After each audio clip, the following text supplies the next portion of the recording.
negotiation strategies.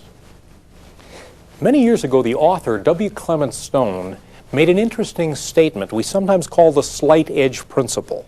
I think it's so applicable to us as managers.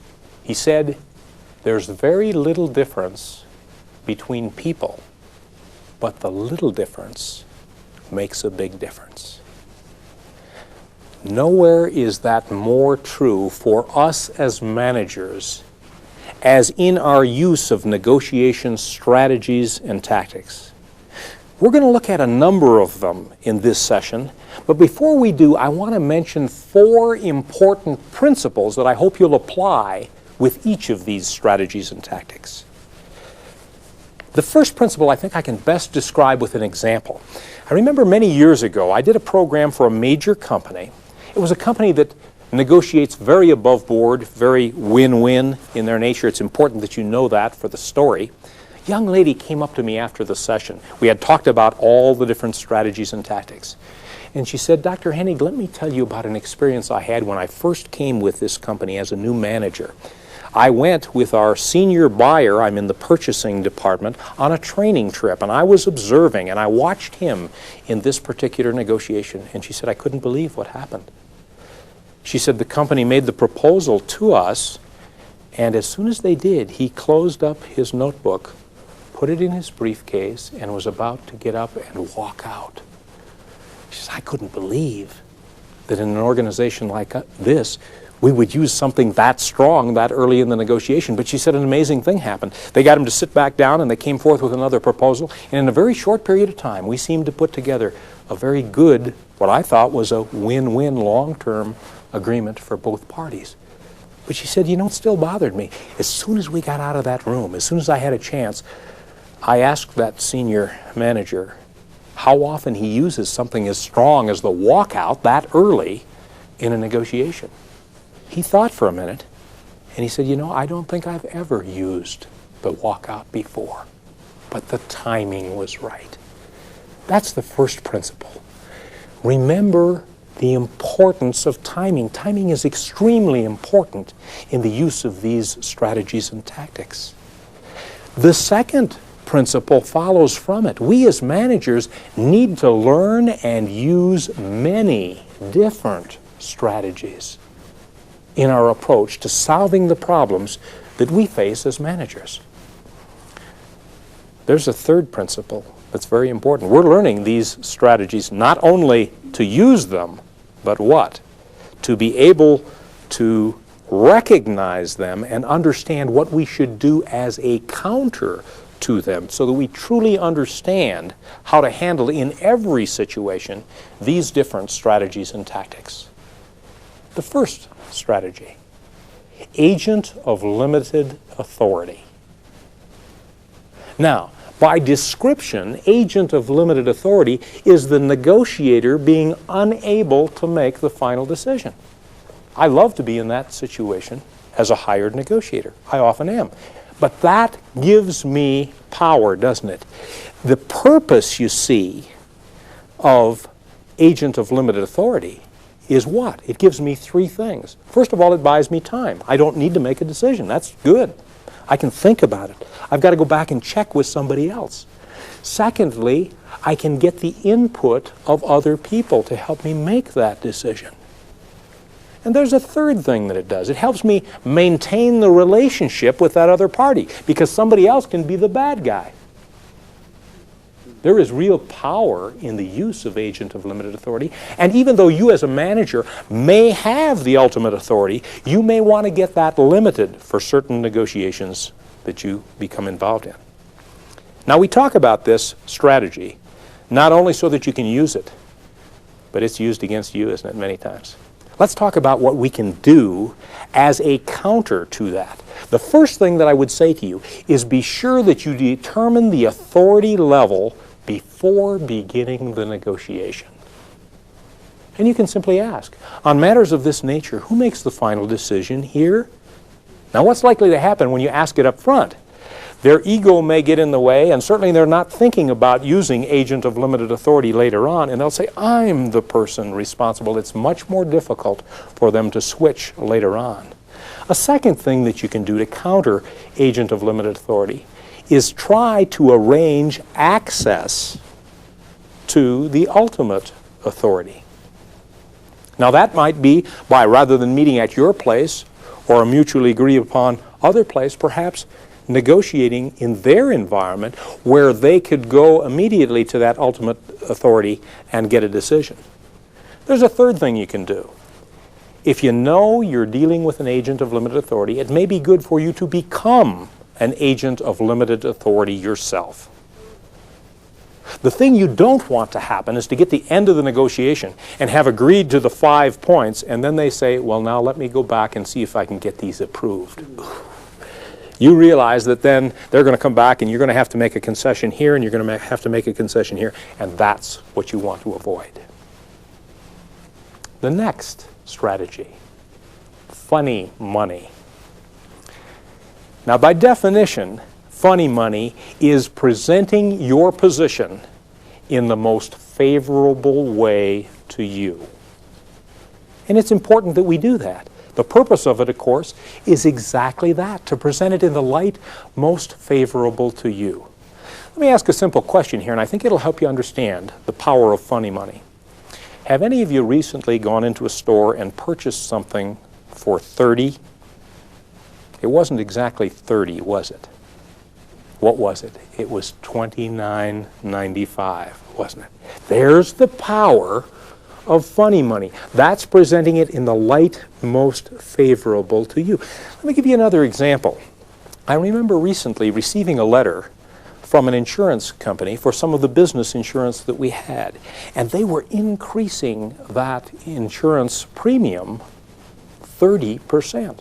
Well, that's a big increase, and I could object to that, except they used funny money to explain to me the reason for it.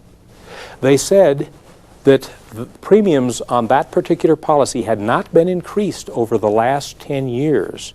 And in the last 10 years, the inflation rate, the consumer price index, and many other things that they quoted were much more than the 30% that they were increasing it. Well, I almost felt like welcoming that increase, even though it was a great one, because they used funny money in describing it. How about the counter to funny money? All you need to do here is recognize that it may be used and make sure you look at things in the light most favorable to you. The next strategy, standard practice. Standard practice. Now, by definition, that's the use of statements like company policy or industry standard. Or an attorney might say, this is the standard contract. You ever had an attorney say that? The implication is, hey, you don't need to read the details here. Everybody accepts this. And of course, the purpose of that strategy is to attempt to make it non-negotiable on the basis of the fact that it's an accepted standard and you shouldn't really challenge it. An effective strategy. I hope you use it. I remember early in my speaking career, I explained to a training director that with his company I was going to do a certain thing. He said, oh, Jim, you can't do that. I said, why can't I? He said, it's company policy.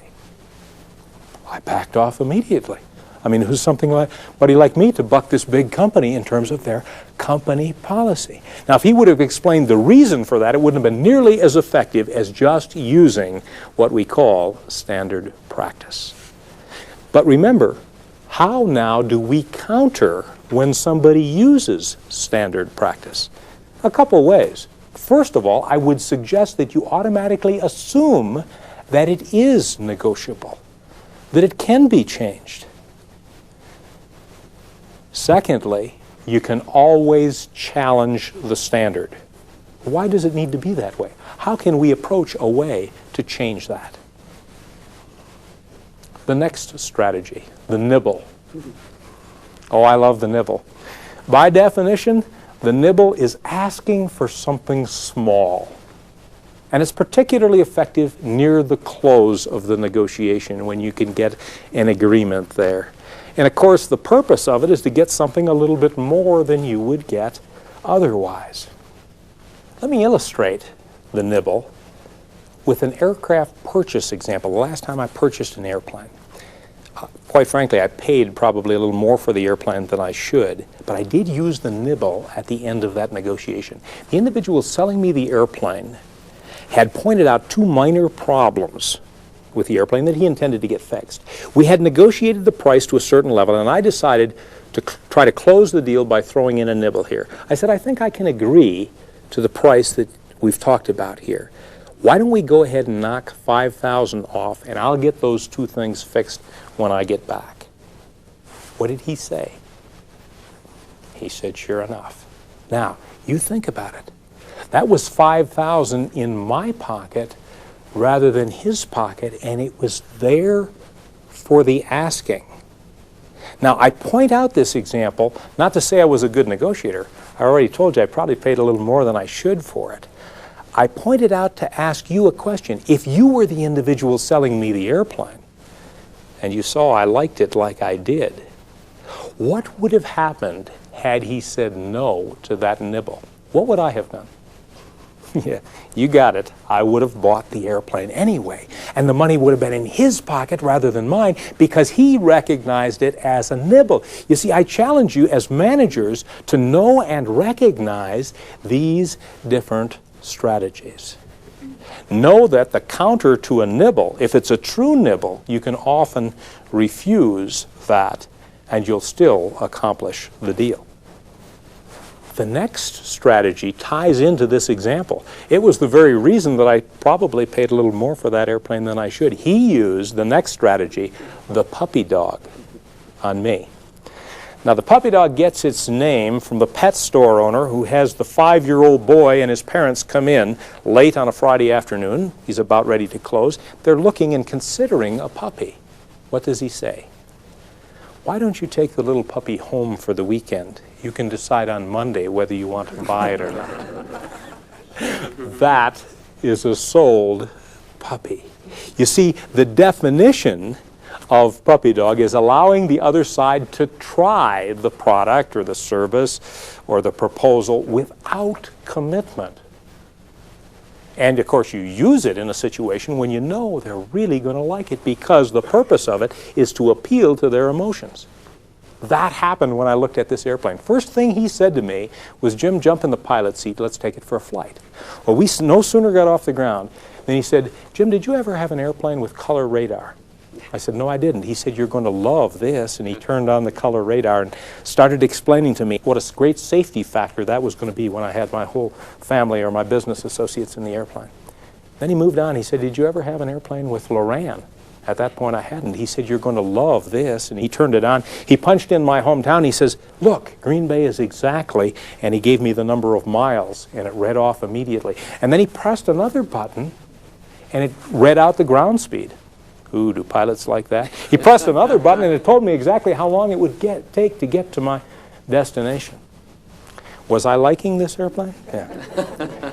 Then he said, let's see, what's your home phone number? And he grabbed the flight phone and he put that in. He says, here, tell your wife how you're enjoying this. I mean, I was really liking that airplane. As we came around for a landing, he said, let's see, your part of the country, a lot of snow, a lot of bad weather up there. He said, have you ever shot a missed approach where you had to execute a missed approach because the weather was so bad when you got down? I said, I sure have. He says, you're going to love this radar altimeter.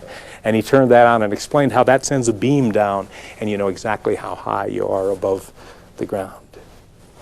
I paid too much for the airplane. But he effectively used the puppy dog. There's only one consolation to that. How will I sell that airplane? I will use the puppy dog technique when I sell it. The next strategy, act and take the consequences.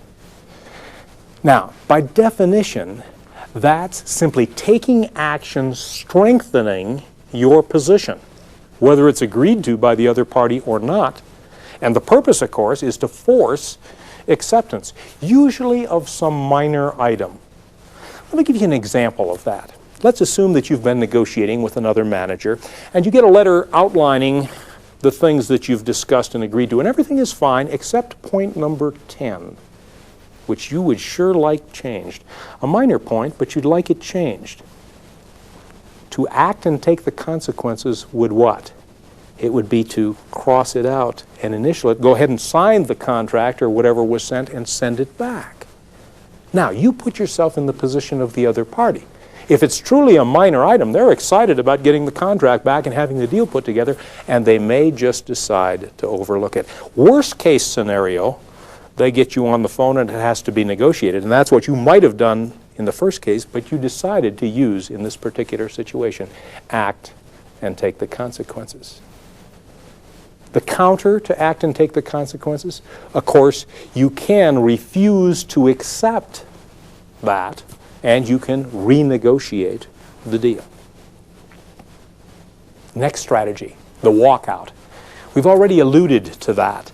The purpose of the walkout, of course, is to force the other party to make concessions. And it's done, obviously, by the negotiator leaving the negotiation. It's a risky tactic, but it's also a powerful tactic. And in the right situation, it's something that you may want to consider using. But we also want to look at the counter to that, because many times we're going to see someone else walk out on us. The counter, you've got a couple options. First of all, you can do nothing. Let them walk out. It may be a bluff, and you'll find out by doing that. Or you may wish to make an early concession to try to get them to stay. That's another option that you have. The third option, probably the most important, that would be to proceed to your best alternative. Now, this is an important point. I can't believe how many people come and ask for negotiating advice for me. And one of the first things I'll say is, well, what would you do if you're not able to put this deal together? And they say, oh, I don't know. Never enter a negotiation without having determined what your alternatives are, and particularly your best alternative, because you may need to turn to it, and it will certainly help you decide negotiation strategies. The next strategy, good guy, bad guy. Now, by definition, this is a situation where the good guy builds the relationship and the bad guy gets the deal put together the way it needs to be put together. You've all seen that. It might be the typical situation where there's a good policeman interrogating and the tough policeman interrogating somebody. And what happens? The tough guy walks out of the room, and then the good guy gets the additional information. I mean, one of the purposes of it is to have a good guy and a bad guy in that situation. Now, maybe you're saying to yourself, well, Jim, how do you, without acting, how do you structure good guy, bad guy? I find that many times it's a natural good guy, bad guy situation because of the role that you play as a manager and anybody else that you may have involved in that negotiation. Look for that, because I'm certainly not suggesting that you play act in the negotiation process. The next strategy, higher, lower authority, sometimes called changing levels. Basically, the purpose here is changing a level for the negotiator up or down in order to continue the progress even after an impasse is reached. Butch and I may come to an impasse in the negotiation, but maybe I can go either over or under Butch, put some pressure on, and be able to accomplish that negotiation. It is an effective technique, but it's sometimes used against you. What can you do to prevent it? If you think there's a chance of that, alert those people within your organization for that very happening, and it will help prevent changing levels. Active participation. Here's an excellent strategy to use by inviting the other party into your shoes. And the purpose, of course, is to help them see the situation from your perspective, from your side. What would be a good example of this? Well, let's assume one of you made a proposal to me and it was rather preposterous. I might say to you, gee, I'm not sure how I can sell that to my top management. Could you step into my shoes and help me understand that? You simply invite them in. Now, one of two things is going to happen. Either they know something that you don't know, and perhaps they can help you see how you could explain it, or more likely, if it's truly a difficult proposal, when they get in your shoes, it'll make them more knowledgeable about how you feel and your situation, and they'd be more willing to compromise in terms of that proposal. The interesting thing is that no counter is needed to this strategy because it's a true win-win strategy. You're just asking them to step into your shoes. Feel, felt, found. A great strategy to use when you want to help another individual understand something that they are not understanding. It's a simple three-step process. I understand how you feel. That's number one. Number two, I or somebody else, and it's probably best to have somebody else as an example here, felt exactly the same way you feel. Until they what? Until they found. And then you explain how they, when they were in that very same situation, initially felt like you felt, but when they saw the big picture, they changed their mind. Now, isn't that much better than saying, hey, stupid, change your thinking in regard to this? You see, you begin by saying, I understand how you feel, and people can really identify with that. And you slowly bring them around using that particular example. Of course, the counter to that, recognize the real benefit or value to you. Again, put it in terms of your perspective. The next strategy, the flinch. Now, by description, the flinch is a dramatic physical reaction to a proposal. Again here, now I'm not suggesting that you become an actor in your negotiations. What I am suggesting is that you allow your full feelings to come into play. If you present a proposal to me and I am appalled by it, my initial reaction will affect your thinking, will it not? Rather than my just standing there and smiling, which I might do, hiding my feelings, in that situation I'm much better off expressing my feelings physically to you, and I can do that, and that will change your expectations. One of the things that you want to remember from a standpoint of the flinch is the counter to it. And the best thing that you can do here is to recognize that sometimes negotiators will use that to affect your thinking. Be aware of that. Budget constraints. Budget constraints is the use of some external limit to the negotiating range. I love to have that situation where something externally is preventing me from going beyond a given area. It may not be the budget, it might be the budget, but there is some external limit to that. And of course, the purpose of it is to limit the negotiating range. How do you handle, from a counter standpoint, somebody who has said, there's no way I can do it. I've got these external limitations. Well, there are actually a couple of ways. First of all, you need to recognize it as a strategy.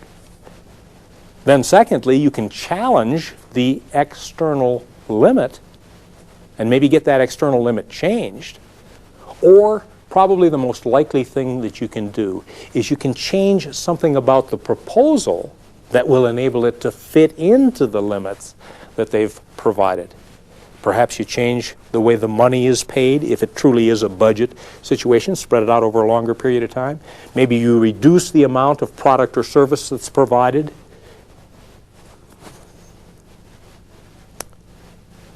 Reluctant negotiator. By definition, this is an indication of a real or a pretended lack of desire to negotiate. Now that can be real, it can be pretended. Of course, the purpose of it is to force the other party to a concession. This is an important one to remember. You want to negotiate when you don't really need that which you're negotiating. It puts you in the power position. And so what I'm suggesting is always consider timing in the negotiation situation. Because if you can truly be a reluctant negotiator, one who could care less whether you pulled it off at this particular point in time, it does give you power in that negotiation. The final strategy that we'll discuss today is the crunch. Now, the crunch, by definition, is someone saying something like this: you've got to do better than that. And you've all been in that situation. But here's the question to you as a manager now. You're in an important negotiation, and the other party, after you've made your proposal, simply says, you've got to do better than that. How do you react? Let me suggest here that perhaps the way I reacted is the way to react.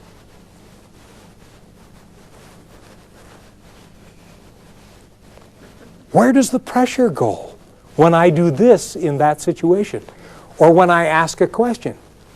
I don't want to say, how much better do I have to do? That implies that I can do better. But simply, I don't understand. Now the other party has got to reply and defend their particular position. So the power of using that, you will not be intimidated. The purpose of that strategy, of course, is to intimidate and to force a better offer. The best thing that you can do in that situation is exactly what I did, and simply ask some type of question, simple as they might be, like, I don't understand, and let them respond. I challenge you as managers to learn and practice all the different strategies and tactics. And please remember those principles in applying them. Use timing. Secondly, make sure you know and use all of them. Be aware of the counters, because we want to be as effective in responding to them as we do in using. And then the fourth principle, a very important one, never use a strategy or tactic if it destroys the relationship. You see, some of these strategies and tactics you could be viewed as taking unfair advantage of the other side. Never use one that will destroy that important power that you have, that power of the relationship that you've built in that negotiation.